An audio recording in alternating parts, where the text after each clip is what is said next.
Hello, everyone. Hope you're doing well wherever you are. This is another cozy day, foggy, maybe raining later on here in Vancouver. And I hope that wherever in the world you are, you have a wonderful weather as you wish it to be, or at least the weather inside you is stable and pleasant. And things are going your way. You're being sorted out for you, and you are able to negotiate your daily life as best as you can. Today, I want to talk to you a little bit about another reason or angle why we want the X back. And I know we've talked about this on this channel over the past few years. We have now about 250 videos on this channel, so I'm sure there are lots of discussions on this subject that you have all had the experience of listening to, and from the comments I realized that you have all enjoyed and been helped through the channel for what you may be going through, a challenging time of your life in a relationship breakup. Soon, by the way, I will have a mechanism in my site www.mindthatseekstruth.com, where you may go and become a member of the VIP club. I call it, we had to call it something, where you will pay a nominal fee, like I don't know, $5 a month or something like that. The whole year of it is $22, but you can go month by month, whatever you feel your needs are. And you will have unlisted videos, unpublished videos, exclusive videos that it's in the collective of that collection of videos that you can choose, and depending on what stage of breakup you are, and it can be helpful to you 24/7, and you can enjoy that. And that is the most economically viable way that I can do my best to help as many people around the world as possible, because I know many cannot afford the one-on-one Skype consultations that we have, which I do on a daily basis around the world. And this would be the most economical way that many people would have a chance to watch the videos that would pertain to their stage of relationship or a breakup relationship time. And it could be, finding some help and alleviate the pain that they're going through, and open up some channels and some angles for them to ponder on and realize why it is that they feel what they feel, and how they can move on and help themselves to get out of that little puddle that they may have been finding themselves falling into. The good news is it's all temporary, and you'll all be okay. And the other things that my program is working on is that every week, every Sunday, I have a live talk on the Amazing Things in the World Facebook page, which has anywhere from it's about 4 to 4.2 or more million people viewers, but not all of them are watching my program, but I think there are thousands of them, maybe 20,000 or so, depending on the subject. We have that talk, which I have now have my programmer to work on a system where you can go on my site and you can dial into that so-called seminar or live talk, again for a very nominal fee, a few dollars every Sunday, and it'll be like 3-4 hours time that you can enjoy hearing the answer to the questions of other people around the world about their breakup problems, or you may get to ask your questions, and I will answer it for you. In that way, again, that is something that can help people on weekly basis, and as urgently as they may feel it is, so the help would be available, rather than trying to reach me or spend a whole bunch of money for that purpose. So, but today I want to discuss this angle again about why you want your ex back.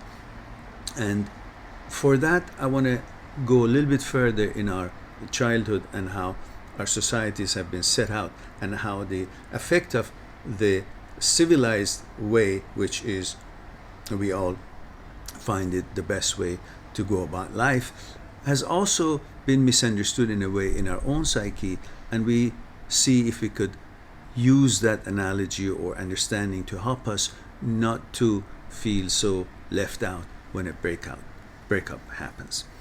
You see, through our childhood, we have learned the civilized way of living, how to understand the opinion of the majority should be adopted for the general purposes of running a society and living in harmony with each other. So we have learned through our schools and through our systems that we all vote, and the opinion of the others, opinion of the majority, will dictate what and how it should be, which means the more thumbs up one gets on the opinion, the better it is, and we should do our best not to get a thumb down, not to, we got to even behave and talk in a way that more people would affirm us or find what we say acceptable or palatable. Rather than really being honest and saying what we say, we are most now concerned about how to get votes, how to get thumbs up, how to get affirmation, how to get a positive opinion of the others towards us, as the opinion of the others in the process has become more important than our own opinion about ourselves. So we have really forgone the actuality of who we are, and we are settling down to let the others decide and define what we are or what we should be or what our worth and value is, even in our own opinion. So we are now waiting for others to vote us in or out depending on what they think about us, rather than what we think our actuality is, and if we are good or bad based on our positive effect on the society, how we handle ourselves, how we negotiate with life, how we react, and how gently or positively we affect our society and people around us, and so on. So it all has become the opinion of the others about us. So when we have the girlfriend left, and if you're a lady, the boyfriend, or however your relationship is, I just talk about one kind.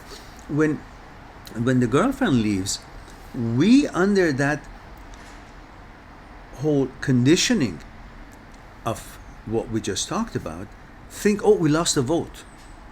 We lost the affirmation of someone who had given us her vote, was with us, which had made us feel we are important, we are the winner, we are the recipient of some kind of a trophy, some kind of a recognition.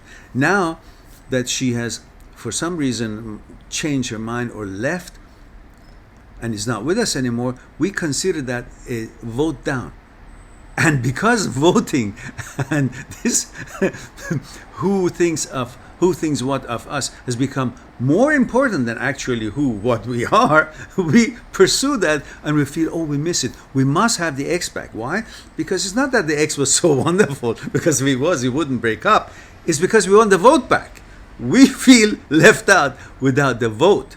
So we're running around and bothered by the fact that someone who supported us, one of our supporters, is left, and we are killing ourselves to get that back. We feel sad, and we think it's all because of her.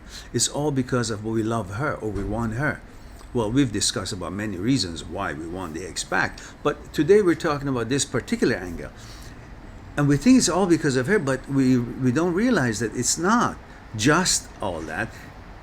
It is also because we think we have now lost something. We have become the opinion of somebody outside of us, which we're accustomed to think that everything we are, depending on what others think of us, somebody's opinion about us is left. And somebody who actually was thinking highly of us by the fact that she was with us, intimate with us, part of our life, and so on and so forth. So if you realize this whole business of learning something about civilization, in some part has been misunderstood in our mind, thinking that that also would have to be the instrument that would define us. And we have forgotten about the fact that when someone leaves us, it doesn't have a reflection of, unless we've been a abusive person, which that is a different story. If we've been decent person, decent man, decent woman, and we have been dealing with our communities and society in a positive way, we've been trying to live our lives in a positive lifestyle, well then, if somebody decides to leave us, breaks the relationship, there is no it's not a reflection of us, on us. This is just simply the way that person feels, and that's the stage of life that they have. They have different opinion, maybe they have different way of they want to live, and they're all entitled to it. And that's all that there is to it. There's nothing more. You don't need to feel it's anything more than that. Oh, I lost the affirmation of somebody else. Now I gotta go get her back because I want the affirmation. Not her, but the affirmation. So if you can understand that when someone makes a decision, it's not a reflection on you, it's a reflection on them and the way they want to live, then you'll be fine with it. But if you think of it as a way to justify your character or your existence or how your character is a vote that comes, is a decree, is a judgment about you, then you will misunderstand who you are and what that action was all about, and you try to go after her for the wrong reasons. And that is what I want to make sure that you understand, that many of you, even if you focus on it, you wish to have the ex back so that you can diss her. You want the ex come back so you can say, no, I don't want you. Just to satisfy your ego, because your ego has become the driving force in your life and not the actuality and the truth of you. In fact, what has happened is that you have created an image of yourself in your own mind, and that image has become more important than you, and you always try to protect that image and do whatever you can in order to get affirmation and credibility for that image by trying to satisfy and please everybody else. And if somebody somehow doesn't happen to like your image or you go nuts and try to do whatever. You get hot and bothered. You get bothered by it instead of simply don't care. So what? Somebody doesn't like me or somebody doesn't want to be with me. Who cares? But the image has become your ambassador to the world, and you interact with the world through your image and what you think of your image. The image that you have in your mind has become more important than the actuality of you. And you are worried about how the other people will see this image that you have of your mind, of you, in their mind. And this is what has become more important than the truth of you, the actuality of you. Otherwise, you should realize that who cares if somebody stays with you or doesn't? You're still the same person, as wonderful as you've always been, and you can always accomplish and go about your life the way you always wanted to. And it's simply a matter of difference of opinion and division because of different backgrounds and different orders that we each have in our lives, and she or he, your partner, whatever your relationship is, has decided to move on, and you should only look at it as, okay, not a problem, that I will move on too.